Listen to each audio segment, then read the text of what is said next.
مساء الخير. انا رينا سليمان من شركه سيرهم للخدمات العقاريه.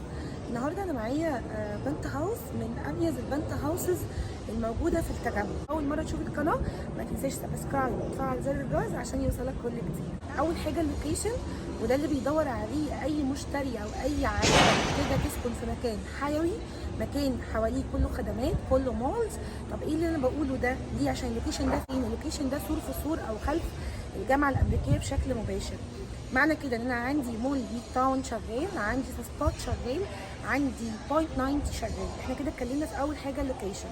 تاني حاجه الكومباوندز اللي بتكون حوالي 19 فدان، فيها مثلا اكتر من حمام سباحه، مسجد. دي مهمه جدا يا جماعه، لان احنا افتقدناها في بعض الكومباوندز الكتيره جدا الموجوده في التجمع. موجود ده معانا هنا، موجود معانا مول هيكون تجاري واداري، في طبعا جيم، وعندي كمان مكان فيه سينما، شلالات. الحاجات دي مش هقول لك اندر كونستراكشن، بس هقول لك تحت التشغيل.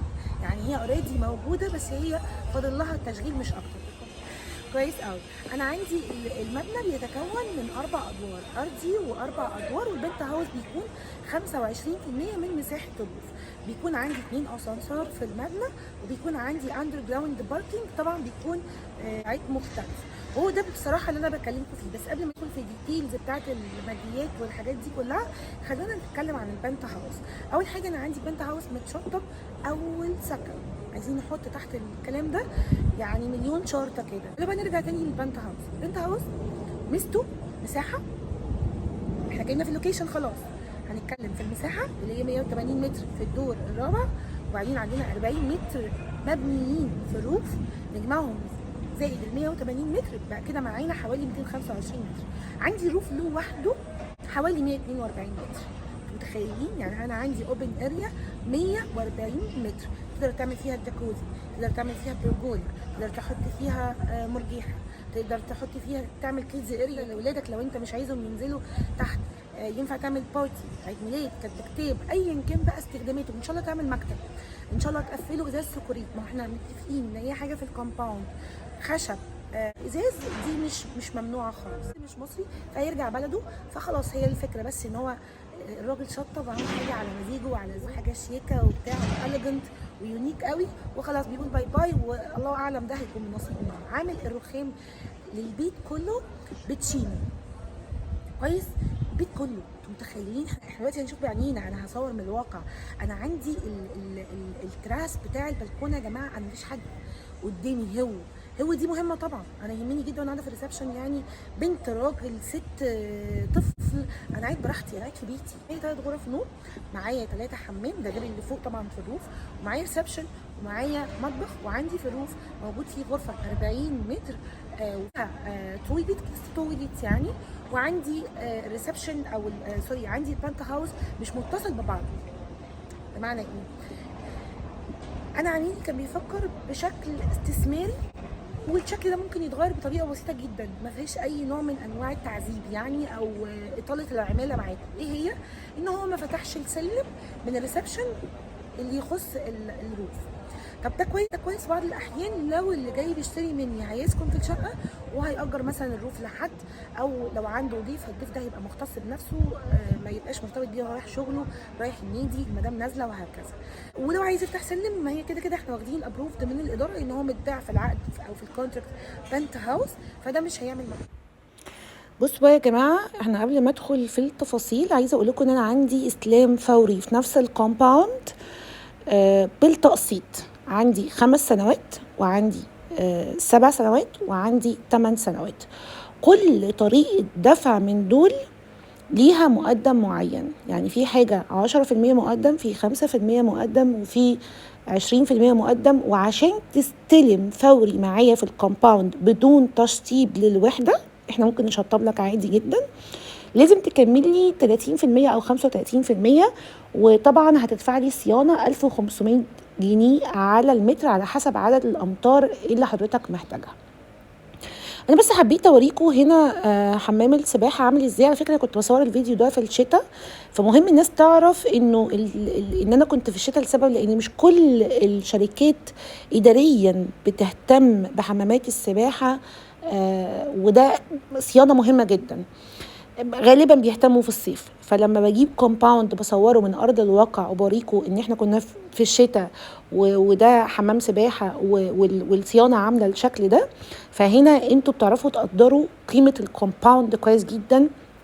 طبعا بلس بقى اللوكيشن وشكل العمارات من بره، وان تسليم عندي فوري. لو حضرتك عاوز تستلم هتكمل لي طريقه دفع معينه، ودي سهله جدا نعرفها بالتفاصيل. ليه مش بنقول اسعار؟ لانه الوقت بيتغير معانا، ما عنديش حاجه ثابته انا. لكن لما هتبعت لي على الواتساب تقول لي انا محتاج مساحه كذا، فانا هقول لك هتدفع مقدم كذا على حسب طريقه الدفع اللي متفق عليها، وعلى حسب انت عايز تستلم فوري ولا عايز تستلم كمان 3 سنوات، ولا عايز تاجل وقت الاستلام عشان ما تدفعش الصيانه دلوقتي، ولا مش تقدر تكمل ال 30% او ال 35%. تفاصيل كتيره جدا. احنا بنبيع بملايين، فكوني ان انا اتكلم كده عن ملايين على فيديو بتكون حاجة مش سهلة ومش هتتقدر مظبوط. في كلام كتير لازم يكون ما بين البروكر وما بين الكلاينت. ميزة التقسيط كمان عندي انا هنا بوريكم الاسانسور، يعني انه لو انت معاك كاش تقدر تحطه في البنك ويطلع لك الفايدة النهاردة ما شاء الله عالية جدا يعني، وتدفع 30% او 35% وتستلم فوري، واللي بيطلع لك من البنك تقدر تسدد بيه الاقساط وتشطب زي ما انت عاوز بالذوق اللي انت محتاجه، وتختار اللوكيشن اللي انت عاوزه. يلا بقى نروح نشوف البنت هاوس. قصة كده، فهندخل بس وبعدين اشرح لكم موضوع البنت هاوس. بصوا بقى، احنا لو دخلنا كده على طول يبقى ده الريسبشن، هنشوف دلوقتي. بس قبل ما نشوف زي هنا شايفين الجزء ده المفروض ان هو بينزل منه سلم. خلاص، سلم من هنا كده، من هنا ماشي علشان البنت هاوس. طب الملك عنده فكره، عشان كده هو ما فتحش السلم. هو قال ده لو انفستمنت مثلا ممكن المشتري ياخد الشقه لوحدها ويأجر الدور اللي فوق. ده اللي انا فهمت منه. فاحنا معانا هنا اهو ده الريسبشن.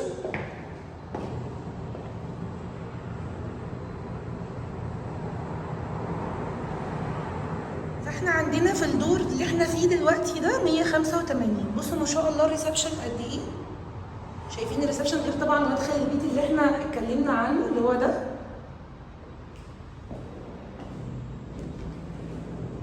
بصوا الريسبشن شايفين قد ايه. وقلنا السلم من هنا. طب اللي فوق ده بقى كام مساحته؟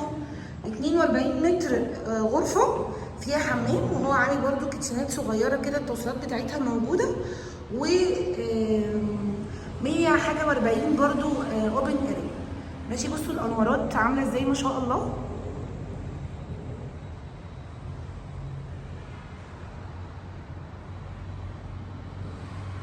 طيب تعالوا الاول نبص على البلكونه وبعد كده هنشوف المطبخ. هو المطبخ اهو اوبن كيتشن يعني، بس هو فيه شويه بعض الادوات بتاعه الدهان والحاجات دي، فاحنا مش هنتضايق منها خالص. وده حمام الضيوف.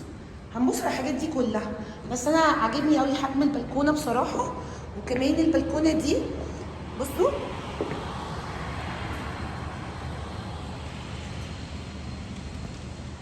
هي البلكونه بتبص على الاطلاله اللي حضراتكم شايفينها دي كويس. دي الاي يو سي طبعا. بصوا ده الرخيم ده معمول والترابزين بتاع الازاز ماشي. وده طبعا الحاجات اللي بتحط فيها التكييفات كويس. هناخد حجم البلكونه ليه؟ لان البلكونه دي متصله بدي، ودي بتاعت الغرفه، يعني دي بلكونه بتاعت الغرفه تمام. يعني اللي احنا واقفين فيها دي بلكونه الريسبشن ده. حلو قوي. والبلكونه اللي هناك الصغيره دي دي بتاعت الغرفه دي اللي هنشوفها من يعني اهو من بعيد كده ماشي. طيب تعالوا بقى نكمل الريسبشن بس عشان ما يحصلش لخبطه ونبقى فاهمين البنت هاوس كويس. اول حاجه شوفوا ازاي البيت منور. بصوا ده الريسبشن، شوفوا ما شاء الله، شوفوا المساحه ما شاء الله ماشي. طيب تعالوا بقى نشوف حمام الضيوف. هنا بقى المالك ما شاء الله مشطب تشطيب شيك جدا. انا في وجهه نظري ما ينفعش يختلف عليه اتنين. قد تكون في بعض الاتربه عشان احنا في الفاينلست يعني، لكن دي مش هتضايق اي مشاهد بيتفرج على الفيديو. بصوا الحمام انا بعشق الاخشاب، يعني الاخشاب دي بصراحه انا عن نفسي بحبها. ما اعتقدش ان في حد بيختلف على الوان الطبيعه، وهي جايه من الطبيعه. عندي هنا حمام تاني، ده حمام الضيوف اللي احنا شفناه اول حاجه. ده حمام بيخدم الغرفتين. انا دايما بسمي الحمام ده بسميه حمام العيله. في اهو كابن شاور، في ادوات التخزين اللي اسفل الحوض، مرايه موجود، الوان البيضه دي جميله. عندي تويليت معلق والسيفون نفس الموضوع، فده بيبقى كويس قوي في النظافه، كويس قوي. ده دراير، هنا بنحط الغساله والدراير بتاعتها. خلاص ممتاز. نيجي هنا بقى، دي الغرفه الماستر. احنا كده يا جماعه دي الغرفه اللي هي بتحط فيها سرير واتنين كومود، دي اللي بتحط فيها سرير واتنين كومود. طب وفين الدراسنج؟ يلا نروح نشوف الدراسنج. بصوا هو ده. طبعا البيت اول سكن، يعني البيت ما اتلمس وباين قوي من الحاجات اللي في الارضيات والحاجات دي ان هما لسه بيخلصوا يعني حاجات بسيطه قوي الفينيشنج يعني. ده حمام بقى الغرفه الماستر. شوفوا ما شاء الله اللون عامل ازاي، شوفوا حجم مش عارفه اسمها بورسلان او رخام، شوفوا عامله ازاي. هعرف لكم بالظبط وهكتب لكم في صندوق الوصف عشان اللي عايز يعرف نوع التشطيب والكلام ده كله، بس هو اعتقد رخام. هيبقى مكتوب كل ده في صندوق الوصف. كويس قوي. الدفع كاش، يعني الدفع هنا كاش. انا مش دي مش قسط خالص. ده البانيو مهم، البانيو مهم لبعض الشخصيات. يعني لما يكون في 3 حمام في البيت حلو ان احنا يبقى عندنا كابن شاور في التويليت، وواحد تاني يبقى فيه بانيو، والتالت عادي ضيوف جست التويليت. فمش يعني مش مطلوب يبقى لا يبقى فيه كابن شاور ولا يبقى فيه بانيو. كويس قوي. بصوا هناخد حجم الغرفه بشكل تاني. انا البلكونات عندي مهمه جدا جدا جدا جدا. ليه؟ علشان انا بسمي البلكونه دي بسميها بلكونه خدميه. يعني حتى الناس اللي عندها دراير بيبقوا محتاجين شويه الغسيل يشم هواء وشمس، الحاجات بتاعت ربنا الطبيعيه يعني. ماشي، تعالوا بس نفتح. هي حجمها مش كبير قوي عشان كده انا بسميها بلكونه خدميه. انا مش مكشوفه خالص، يعني انا مش عندي غرف مكشوفه. دايما بتكلم عن البرايفسي في الشقق. يعني كل الناس اللي بتجيلي في الفيلل بتبقى عايزاها عشان خاطر البرايفسي، بس في الشقق قليل لما بتلاقي حاجه فيها خصوصيه عاليه. دي الغرفه التانية معايا. كويس. بصوا شباك قد ايه. ليه بقى الشباك كده؟ عشان التهويه، عشان الشمس تدخل البيت. ودي الغرفة الثالثة اللي احنا شفنا البلكونة بتاعتها، ودلوقتي برضو هناخد راوند تانية.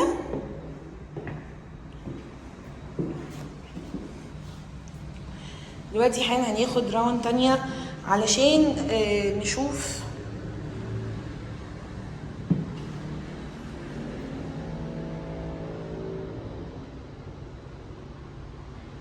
البلكونة اللي احنا قلنا عليها اهي.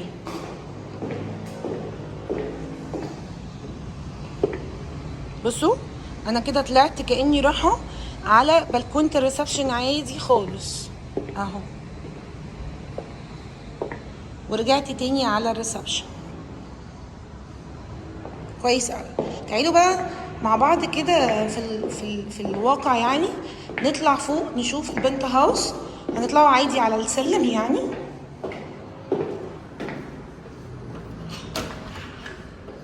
ونتفرج عليه. احنا قلنا فوق معانا غرفة 42 متر، وقلنا معانا اوبن روف 142 متر او اوبن اريا.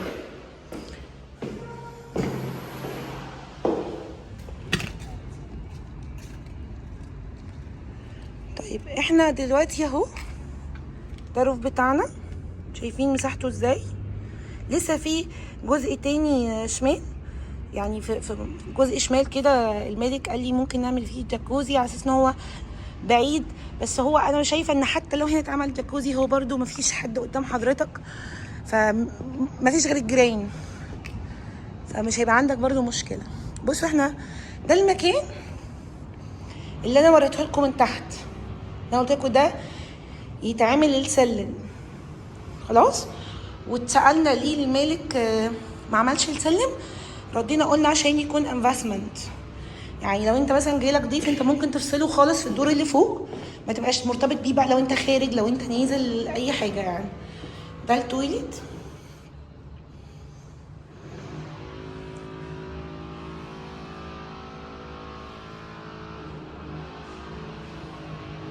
وهنا هو عامل يعني عشان في التويليت ده عامل بقى هنا المفروض كيتشنات وكده.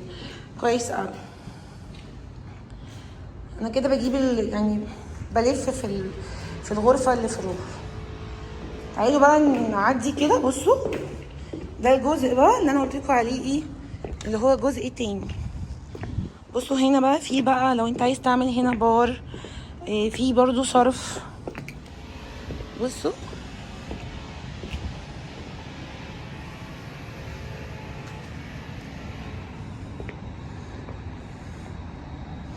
هو ده الجزء اللي انا كنت بقول لكم عليه ده. يعني انا عندي الجزء ده ما شاء الله، شوفوا المساحه عامله ازاي، وعندي الجزء ده كويس قوي. بعدين بقى عندي الاطلاله دي، فانا بقى مش مكشوفه خالص.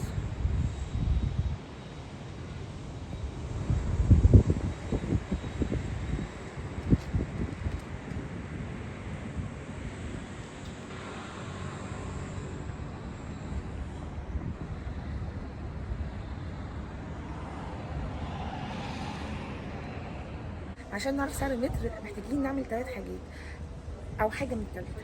اسكرينا على 031 او واتساب، هناخد الفيديو اللينك هنبعته واتساب، هنقول السعر، او انتسب للقناه. الدفع كاش بس. بس انا بدي حضرتك حاجه حضرتك هتسكن فيها الصبح، دي كده هدومك، شنطه هدومك تسكن، بيعلك لوكيشن، بيعلك منطقه، بيعلك تشطيب، وكمان بيعلك مساحه. بشكر كل الناس اللي بتتابعني. دينا سليمان، شركه تير هوم عقارات مصر. اشوفكم قريب.